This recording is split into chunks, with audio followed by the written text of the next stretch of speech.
mawuok e imbo mar piny Kenya to nakwedo dwaro mar leasing kata mana keto moko kuom kembe mago mag sukari e bwo lwet giwegi. Ang'e nitiere kembe kaka Miwani, Chemelil, Nzoia, Sony kod Muhoroni. Muyuak ne en kambi mano mar Miwani ma bende koro ok dwar mar mondo mikete leasing. Atiang akeni pachu kaka jo Kasap nikech in jakom mar riwruok mar Kasap bende rwako dwaro mar piny owacho mano mar keto kembe mag sukari makamago e lwet ji giwegi.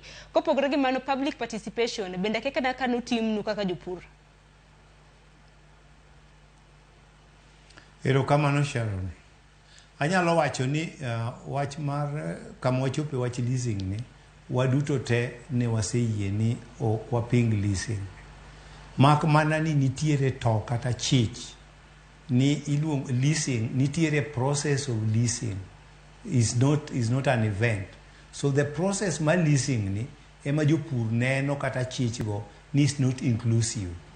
Like adwa mi example ni PS nyocha nondiko barua ma tarika boro dwe mar achiel ne board ne managing directors mag Nzoia, Sony, Chemelil kod receivership ma Muhoroni gi Miwani kidwaro ni mondo board ochiw teko mar procurement ne parent ministry. To ei barua no kidhi somo the last paragraph gigo bedo listed ni nuclear be dhi bedo list out. President kinanwoyo ker marwa Honorable Dr. William Samoei Ruto ne wan godo Sony kino noyie ni mano is the way to go. O outsource the management mondo kambe gi oringe kaka ne buka ne tiyo Sony, no tiyo Chemelil, no tiyo Nzoia, no tiyo Mumias. Things were very good. But no wacho maber kinarita ni the issue on land law ne mother community. At the moment lobego bedo held in trust by the county governments. Schedule 4 mar constitution mar Kenya wacho ni agriculture is a devolved function, and therefore the process midwa tim go leasing ni the community gin the farmers kaka Atiang gi jo Miwani mawuoyo go. So one thing mwachiwo ne sirkal mumine no ka wabunge mamoko magwa no se chako tawe ni chich any the process onge farmers mobedo involved. Kineno boards mag kambe gi nitiere provisions mag membership mag farmers in those board. To kani neno circular mane PS ondiko negi osekwayo gi ni gi donate power. Tieni power kise donate to the parent ministry tieni gima gidong kanyo gitimo kanyo onge. Omiyo wano wacho ni the process to okwa ping leasing, but wachich kata wawacho ni ka we are not included in the process to mbele ka kuthe moko nyalo bedo magino dipo ka okobedo. But so far kane kambe gibedo manage gi buka Zoe ginene Sony o manage Chemelil o manage Mumias Sharon piny ne ber, Jopur ni chulo, jotich ni chulo, sirkal ne yudo taxes, ji duto renegi ne ber. Kani dhi e town ma Mumias ne moya. Kibire town ma Chemelil kawuono obedo reduced to a ghost. Kidhi Mumias has been reduced to ghost. Kidhi Sony kawuono ohala mar awendo odok piny nikech management government ok nyal timo ohala. So kambe gi nyaka ne duoge lwet sirkal e kama wawito godo yo. So ne wacheko mwayie ni wadog kuma ne wantie cha.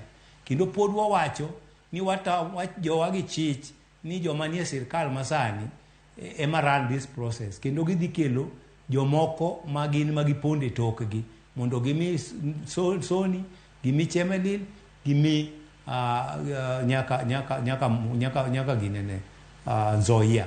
So mane chich ma wabunge gi chiwo. To wan kaka Jopur ne wa participate kendo wayie gi process no.